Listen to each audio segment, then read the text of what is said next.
Star Wars Jedi Fallen Order is the greatest Star Wars title I've played in years. I only wish it wasn't so rough around the edges on console.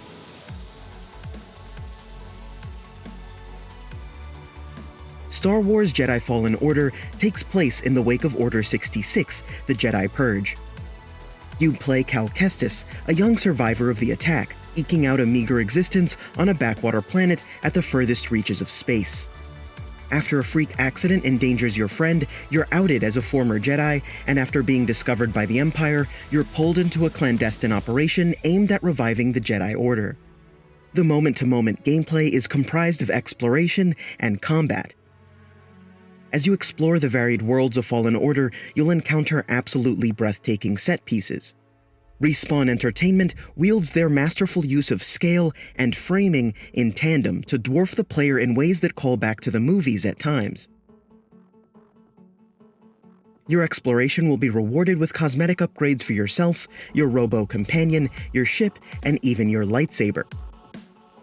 The traversal itself isn't dissimilar from Tomb Raider or Uncharted, although you're constantly reminded that this is a Star Wars adventure, as blaster fire rains down while you climb along the side of a hover train, or a massive structure crumbles as you scale sci-fi construction equipment. When you aren't risking your cloaked neck by hanging from a ledge, you'll be brandishing a laser sword and fighting off waves of enemies. The combat in this title is incredibly fun. And I really appreciate the variety of combat that's managed to fly under the radar for the most part. Players can fight with one saber, a double-bladed saber, or even dual-wield them.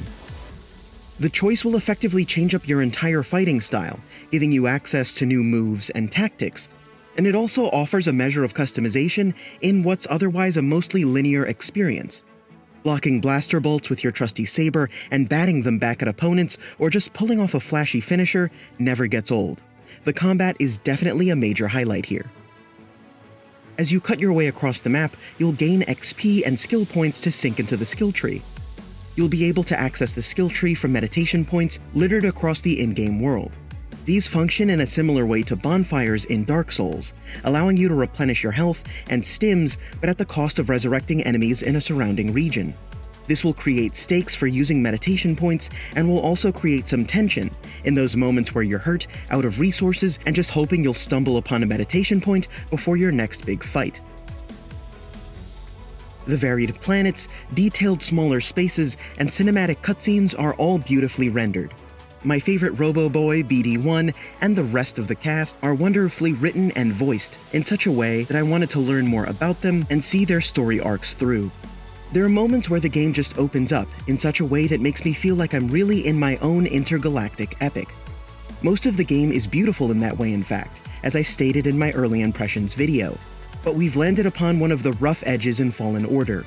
I encountered a hefty bit of texture popping, and just a general stuttery feeling that kept rearing its head throughout my playthrough. That wasn't helped by getting stuck in corners off screen when locked onto enemies in small spaces, or having some enemies clip into walls when I force pushed them. The rough edges at moments would just pile up and result in frustrating deaths or other headaches. These issues will hopefully be patched out in the near future, but for those of you jumping in closer to release, it may still be a problem. But despite all that, Star Wars Jedi Fallen Order is still an absolutely astounding single-player Star Wars title. It's what I've wanted as a fan for years. It's a world rich with lore that I can collect, where exploration is encouraged and rewarded.